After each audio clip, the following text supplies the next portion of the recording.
Molao, for those of you who don't know me. And for the returning subscribers, thank you so much for tuning in back again. Today I'm bringing you a health series. We are going to talk about blood donations, and I have one of the blood donation representatives today with me who's going to answer the general questions in case you are very inquisitive about donating blood.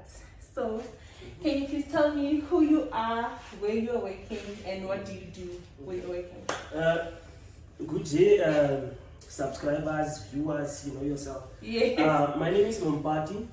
I'm from the South African National Blood Service. I'm working under the marketing component.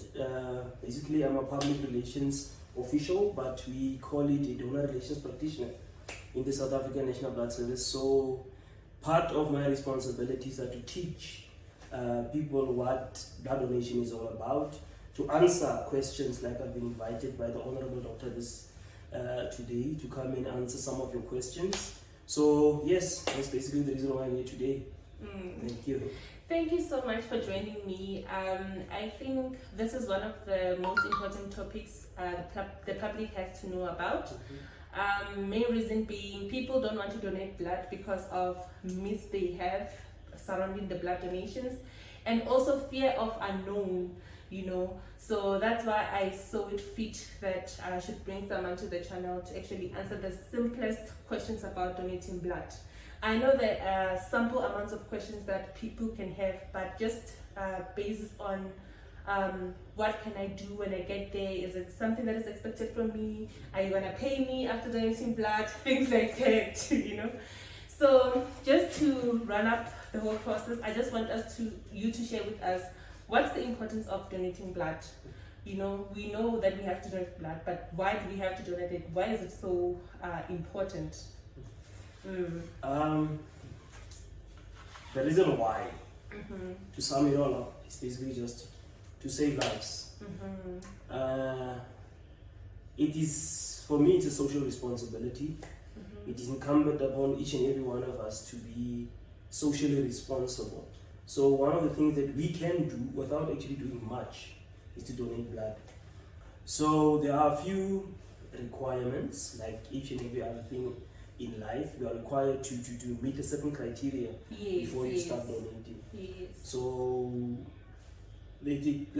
our mission and vision as the South African National Blood Service is basically to save the lives of our citizens in this country. There's a huge need. If you go onto our stats, nationally we have about 68 million, if I'm roughly now at the moment, because I don't check the latest stats, but of the 68 million of the population, yes, we have around 1% donating blood, which equates to around about 680,000. Like, you can imagine, from such a huge number of people to such a low number of people that are donating. Hence, it is so important that we need to donate blood every day. Around 3,800 units of blood are required on a daily basis in South Africa. 300,000? 3,800. 3,800 per day needed. So, and you only receive 1% of donation from the whole entire population. Yes. If you break that down, around 4 people in the entire population, like one in every 4 people in South Africa is going to require a blood transfusion at one point or another. More so the ladies when they are giving birth and so forth. Yes, definitely. Yeah, they tend to lose a lot of blood, so they need blood or blood products. So it's very important. Like, if you break it down even further, we have, during our off seasons, we call them off seasons, but they are peak seasons alternately. During your Easter weekend, the one that we're heading to, it almost doubles in terms of the required units of blood because of the accidents that are there. Yes. So it puts even more strain on us as an organization to be able to cater for that need. But it's very difficult because now that time of the year, people are more into enjoying themselves, into spending time with family. So they don't go and donate blood per se. So you can see the need doubles but the people that are coming in to give this life-giving source become even less. So there's always, throughout the year, there's always more demand than the supply. Yes, that's the unfortunate issue. That's the unfortunate issue. Before we can go any further, sorry guys about the alarm. We are currently seated at the blood bank. So every time when there's someone at the door, you hear a bell. I'm sorry about that. Just to continue, you mentioned that there are certain criteria that you have to fill. One of the questions were, can I donate when I'm HIV positive? Can I donate when I'm pregnant? At what age can I start donating if I want to really donate? You know, are there certain diseases that you are actually not inviting to donate, or is there a process that you do while you are donating the blood? Like, can you please take us through that? Let's start with the basic requirements for one to become a donor. We start with the age. You need to be between the ages of 60 and 75 in order to be eligible to be a donor. And the other one, you need to have something to eat about 4 hours before donating. Then you have the need to you must feel good on the day. You must lead a safe lifestyle, in inverted commas. What? No alcohol, no smoking? Exactly. No, alcohol is kind of acceptable, but if you had alcohol today, okay, you must at least wait 24 hours before you can start donating. Okay. Now, drugs and all those other things are a huge no-no. Unprotected sex, another huge no-no. So if you are HIV positive, unfortunately, you are not allowed to donate blood, because like we all know, HIV is carried in the blood. So the minute we transfuse blood from someone who's HIV positive, someone who's HIV negative, then we're definitely going to infect that person. So unfortunately, that one is not allowed. But other diseases, like your cancer patients, they have a waiting period, but it depends on the type of cancer that you're suffering from. Yes. Then things have changed so much in terms of medical advancements that you find diabetics who were not allowed to donate previously can now donate. Patients that have got high blood and stuff like that. But the operative word here is that it needs to be under control. It must be managed, which means you drink your medication on time, every time, and it's basically under control.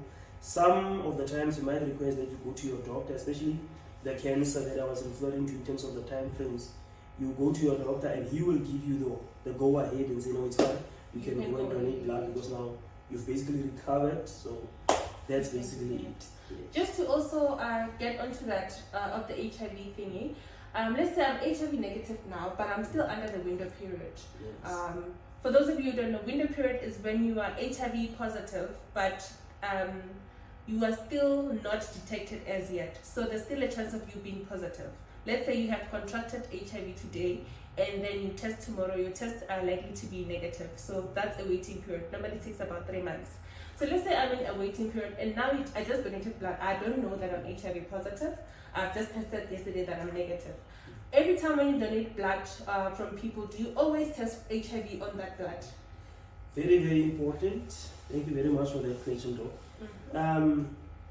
It happens, unfortunately, if you go to our stats, that HIV positive people might come and donate, like the doctors explained now, because of the window period thingy. Hence, when you donate blood, the very first time, we do everything under the sun to check whether you are safe, or your blood is safe to be transfused to somebody else. So we normally don't use all the blood. It goes through a process where all the tests are done, taking into account the fact that the first donation is still not safe as yet. We need the time frames. So we don't use all the products when you donate. And when I say all the products, we break down the donation, the blood, into its 3 components: platelets, plasma, and double red cells, the whole blood. We split it down into these 3 components. And then some of them cannot be used because they might carry the virus. Yes. Okay. So we reserve some of those until you come and donate the second time. And when you do, now we'll have all the information at our disposal. Then that will afford us the opportunity to exclude you if it should happen that you are HIV positive at the time. But even before we do that, it is our responsibility to do the counseling pre and post. After we find or we detect that you've tested positive, we call you in. We have someone who does that, qualified of course. They call you in and then you sit and you talk and they give you the counseling afterwards, post trauma counseling, and then we continue in that fashion. So it is one of the biggest concerns for us to ensure that, because we're dealing with people's lives, so we cannot take chances when it comes to that. So we need to be very, very conscious. The World Health Organization has its own regulations, and in terms of blood safety, the South African National Blood Service is in the top 3 worldwide. So that says a lot. It says a lot. It says a lot. Also, I'm sorry, I'm just adding to whatever that you've been saying, because some of these things are included in my questionnaire. You just mentioned that you divide your blood into 3 components. How much blood do you take? Do you take a whole liter? Do you take 2 liters? What amount of blood do you take from me for the first time donor? Standard between 450 and 480 milliliters of blood. That's less than a pint in 500 ml of milk. So it's about a cup and a half.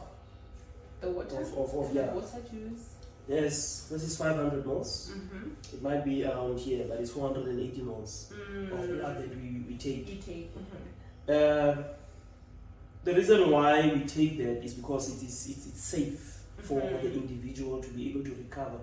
If you can lose up to a liter and a half of blood and you still function normally. And then it starts becoming dangerous once it's a liter and a half to 2 liters. That's when you can pass out. That's when a lot of things can happen. So, like I said, the World Health Organization standards is that 450 ml. But it depends on the individual how much you weigh, because the size of the body also has an impact in terms of the volume of blood that you have on the body.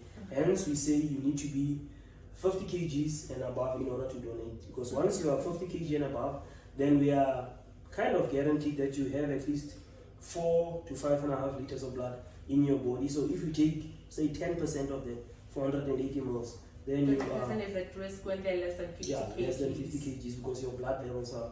Your blood volume is much lower than that. So it's very important that we ensure your safety so that you can continue being a lifelong donor, not just a once-off. A once-off donor. Yes. Okay. Just also to add on that, how long does it take to donate that 450? Do I take the whole hour sitting there? I need to go to the mall afterwards? Do I have to come back home and relax, or should I just continue drive to Eastern Cape? All normal activities normally after donating can take place, with the exception of strenuous activities. You cannot donate blood and then go and lift weights if you're going to the gym. It's not advisable, even though there are some people that do it, but those are people that have been in the system, they've been donating for quite a long time, so the body has adjusted already. But it's not advisable. So when you come to donate, the entire process from the minute you walk in to when you walk out takes about 30 minutes or so. The forms that you complete, the pre-screening that you do, which leads up to the actual donation when the needle is inserted, and then there comes genes or genetics. Some of us, I'm a donor myself, it takes me less than 5 minutes to bleed that 450 ml fully. Others more, others less. So it depends upon the body itself, how quickly you produce the blood, or how, I like to say how quickly you leak. How quickly you leak blood. And just to ask, is the needle painful? Should I be worried as a first time donor? That's the most scariest thing. When people see pictures on the internet, they see that big borehole needle and they're scared to donate. In all honesty, every needle prick generates a sense of pain, but not always, which is amazing, because sometimes when the needle is, I donate every second week, every fortnight, because I used to donate platelets, but now I moved from Kimberley to Bethlehem, so they do not cater for platelet donors. So I had to move from being a platelet donor to a plasma donor. Every second week, I bleed. You leak. So the needle for the plasma is a bit thicker than your platelets. So it sometimes is a bit sore, but it's just that initial prick that once that is done, the entire process is pain-free. You're good to go. I'm also a donor. Yes. So you can attest to that. Yes. I'm just going to show you guys during this video my first experience as a donor. I hope you enjoy it. So one of the questions I wanted to that I got from people is that do I need to eat something before I can go and donate just to boost my blood? And then the other was, do I have to eat something after I donate the blood to boost my blood? Do you guys give supplements? And for how long do I wait until my next visit? Let's begin with the last question. Yes. Oh, okay. How long between donations? It depends what you're donating, but as a first-time donor, so you're going to be a whole blood donor. The time frame, therefore, it's 56 days that you have to wait before you qualify to donate again. I like to say, make it 2 months. Let's just round it off. 60 days, then you're eligible to donate again. What is it that you need to do pre and post? Before you donate, that's why we always say you have to eat something. The reason for that is when you're donating blood, you are losing nutrients, because as we know, blood is the transport system of all the nutrients in your body. Everything is carried by your blood. So when you donate blood, you are losing blood. So everything in your body reacts. You lose your sugar levels, go down, and. Some people tend to have negative reactions in the sense that they might become a bit dizzy. That's if you don't eat properly before donating. Then there's the hematoma or a bruise. If you use our everyday language, you might develop those, and it might slightly be sore the day after or even after donating. So you need to drink a lot of fluids before donating, eat something, and after donating, avoid strenuous exercises. Don't go and run the Comrades Marathon after donating. No. You'll pass out. We'll pick you up there in the street, you'll be lying there, so don't, please. Then just take up your fluid intake post donation, then you're fine. If you need to go and do your shopping, by all means, if the finances allow, feel free. Just that do not run up and down the stairs in the mall, rather take the lift, because that falls within the ambit of strenuous exercise. No, thank you so much for that clarity. Now we are getting to the issue of blood groups. Every time, you know yourselves, when you see a doctor, you ask us, can I come to the hospital to check my blood type? Please take us through that. How expensive is it to just check a blood group? And also, what's the importance of blood groups? And then the most major needed blood type in the country. Blood grouping, it's part and parcel of the process. Once you donate, the blood comes to the lab. Within 3 days or so, you know exactly. You can call and we'll tell you what your blood group is. But we as a South African National Blood Service also offer it free of charge. We call it blood grouping, like the doctor just said now. You can walk into any South African National Blood Service office, any town, as long as it's open, then you ask them to do a blood grouping, but that's a rapid test. It's more like your HIV test. You can do it there, we have the equipment, so you just do it. After the initial prick, we like sticking needles in. You like licking blood. Yeah, we must lick. So once we prick you, then we take about just 3 drops of blood, Mm-hmm. and then we use our equipment, we check, and then depending on the reaction based on the chemicals and so forth, we can tell you exactly what your blood type is. Mm-hmm. But it's more verifiable if you do it in the lab. You understand? So, but definitely we offer those free of charge. And as far as blood groups are concerned, your O's are those that are on the scarce side. So we have actually promotions that we run throughout the year to encourage our O donors to come and donate blood. The reason for that is if you are O negative, you are what we call a universal donor, which means you can donate blood to everybody that walks into any building, day or night. You are loved, please, and highly needed. So we need our O's to come and donate. We have our O's, our AB positive, our AB blood groups, we have our A's, we have our B's. But the O's are the most sought after simply because of the fact that they can donate to a lot of people. But those that are AB positive, those are blessed people, because as much as the universal donor is sought after, I don't need anybody. Everybody is your type. Everyone is your type. Yeah, everyone can donate to you. ABs. Yeah, so those AB positives, thank the Lord for you. You are blessed. You are blessed. So yeah, that's in a nutshell is basically what blood grouping is all about. But we can do it for you free of charge, no charge, anytime. Walk in, we sort you out. Thank you so. I'm O positive. O positive. Yeah, you're one of those scares. I also I was like, I'm O positive because I was not expecting it. Yeah, my son also said to me the other day, Papa, when you are A positive, I'm like, so what? My brother's also A positive, but I'm O positive. So I'm not like you, I'm special. Oh my god. Congrats. Congrats on your achievement. I think what you said is important. The O negatives, people don't know their blood types.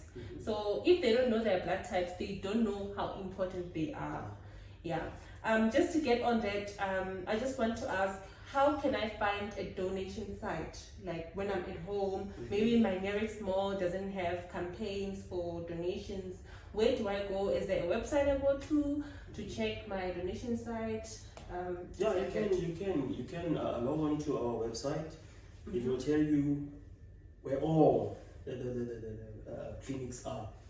We have our donor centers that are open Monday to Saturday in most of the major towns, and in some of the more obscure towns we have what we call our mobile clinics.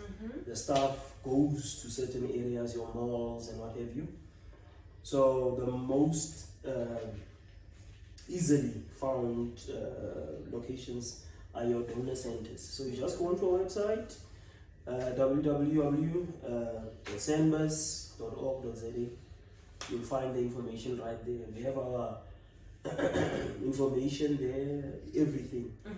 Yes, so that's how easily it can be done. Okay. And I would like to believe that wherever that is on the website, I'll just try to go through the website and also attach some website on the channel and link the link on my channel also to see where you can go. I would like to believe that there are numbers that I can call. Let's say in my school, my secondary school, I want a campaign at my school for pupils to know about blood donations. I would like to believe there's a number also for that. Yeah, but at the moment, we prefer people to go onto the website. Okay.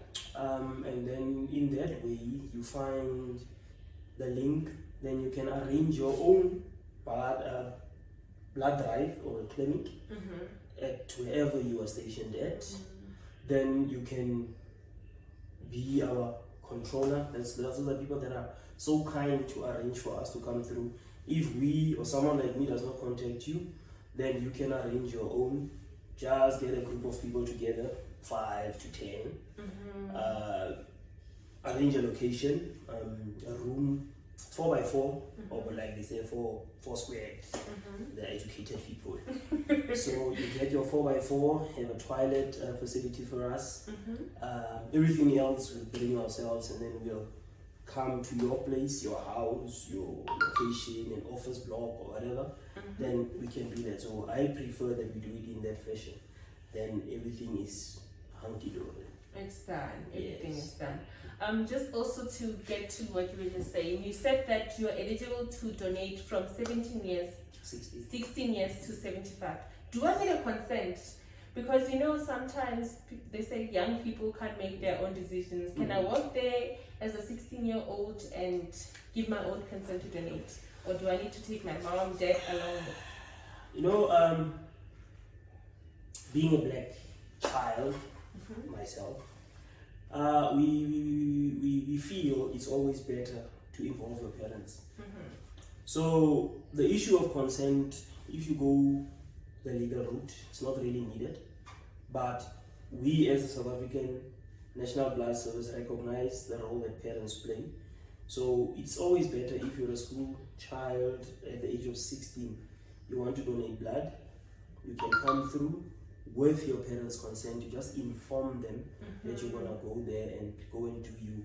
We recognize your right to do what because we have the right based on our laws, but still you have a responsibility towards your parents as a child to inform them of your movements and the things that you're going to do, because I feel it's always advisable for them to inform the parents, because at the end of the day you might be that very scarce or that very low percentage that has a negative reaction, and then once your parents are aware, then we can also inform them and say, hey, quickly come through, your child passed out, but don't worry, we have trained staff. Your doctor are always readily available to come and assist. So we are there for you. So yes, it's advisable to inform your parents of that. That's why when you go to the schools, they always try and get the consent of the parents before we actually start bleeding at the school. Yes. I just want to thank you so much for this moment. I think the session has been insightful. Also myself, I just found out that I don't know much about blood donations. Just to also break the myths around blood donation. There are myths going around that you guys are selling blood, that you are paying people who are donating, and the gifts you are giving people is just a form of bribe. Can you please take us through that? If you go to places like the UK and America, they definitely pay people to donate blood. But coming to our beautiful country, South Africa, it's illegal. It's unlawful. We cannot pay anyone to donate blood. The South African Criminal Procedure Act outlaws organ trafficking. For your information, blood is classified as an organ of the body. So the minute we pay anyone to come and donate blood, we are performing what we call a criminal activity. It's a crime. You go to jail, I go to jail. People, I don't want to go to jail. So I will not involve myself in that. And the issue of the gifts, it's always nice to say thank you. It's not a matter of payment. It's not a form of payment. It's just to say, we are not allowed to pay you, but we can give you something, just say thank you. We have got beautiful and delicious biscuits that we offer people to come and donate. Juices that we offer, water and so forth, because those things are what you need. Those things are nutritionally approved to assist you or assist your body to recover from the act, the very noble act of donating blood. So once you eat those biscuits, we've got flavors, chocolate, oats, ginger. Yo, they're delish. My mouth is watering just talking about them. Just thinking about them. Thank you so much for that clarity, guys. We don't do unlawful things. Just to close up the session, I just want to find out from you if you feel a need to express some of the things you think I left out, or the things that you need us to have clarity on. I think we've covered our bases so far, Doc. We did the criteria, the basic criteria, some of the things that most of our young people want to know in terms of compensation. They always want to be paid, but we cannot pay you, unfortunately, even though I would love to, but I can't. I don't have enough money to pay you. So we cannot, honestly, but what I would humbly request is that people should honestly honestly look at becoming active blood donors. It is not just something that can just be done by everybody. Some of us would love to do it, but we cannot because of illnesses and so if God blessed you with the ability to save somebody else's life, please take it upon yourself to do exactly that. Save the life of your friend, your sister, your brother, your uncle, your aunt, You never your know. It neighbor. could be your neighbor. Yeah, so please. Could be donate blood. yourself. Could be yourself even, you never know. So please, people, donate blood. It's the right thing to do. Yes. Thank you so much for the session. I really appreciate the time that you have given, and I hope this video will reach 1 million people and it will help out a lot of people also. Oh, I also hope so. I'm running. The donor centers are waiting. Yes. Thank you so much, guys. I hope you enjoyed, and I hope wherever you are, you're still having a great time. See you on my next video. Bye. Bye-bye. So when you get to donate, there's a form that you fill first. So you can see I'm filling my details there. Then from there, you step into the questionnaire section. So they'll just ask you basic things about if you have any infections. Also, you have to give consent that you are willing to donate blood. And so they'll ask you about if you have taken any drugs recently, if you have been in a session of tattooing, or you have been vaccinated, if you're pregnant and things like that. You have to tick and make sure that you are honest, because if you're not honest, you're putting someone else's life at risk. So it's just a simple questionnaire section. It will take you about, I think, 3 to 5 minutes, depending on how fast you can read. Just straightforward yes and no answers, and yeah, that's basically it. And next video you just see the procedures. So before you continue to donate, you have someone to go through your questionnaires to make sure that you answered them rightfully and you understood your questions. Then from then onwards, they'll just explain to you what they're going to do, things like taking your blood pressure and taking your iron or your HB. So it's just a session of just confirming your questionnaires and taking you to the next procedure. It's a beautiful session. I met a wonderful lady who was so patient and answering my questions. It was so beautiful.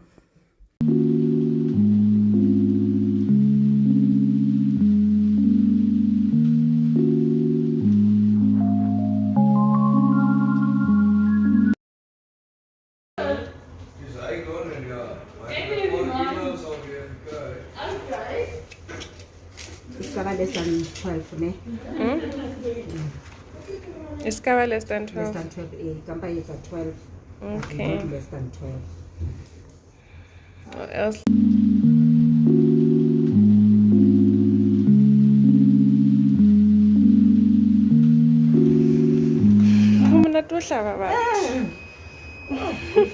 Very good. 14.5. Okay, thank you. Yeah. Is the cool thing? Yeah.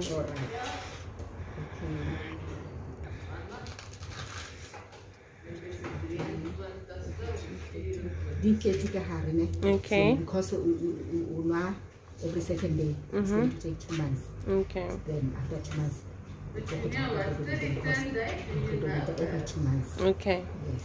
Okay.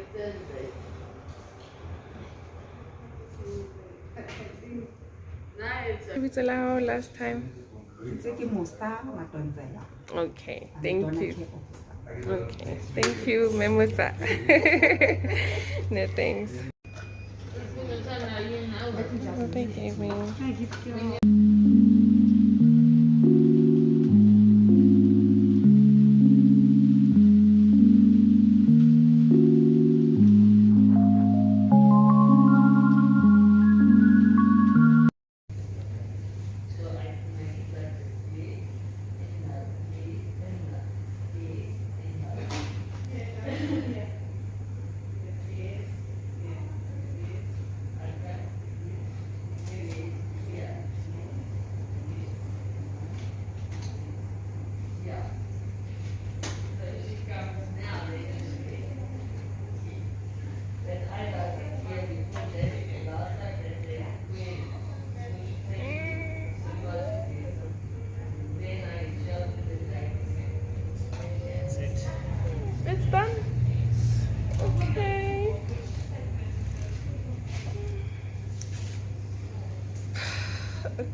Get up, pump until give it.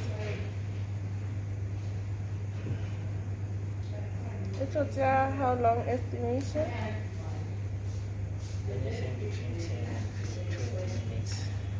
Okay. Okay. Thank you. So yeah, guys, you know, it's so easy to work with needles and always prick people, and when it has to happen to you, it's something different. So yeah, today the table has been turned.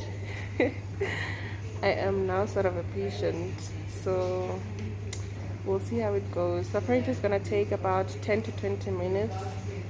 Kana, you're going to take 3 samples, ne? Okay, so yeah, we'll just wait. I'll keep updating you.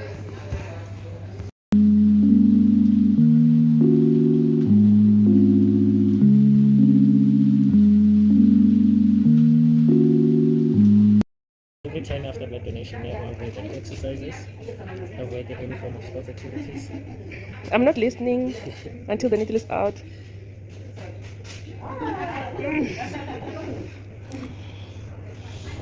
That's a safe cap, yo. There's no way you can trick yourself to. The chances are 99.99% less. Low, yeah.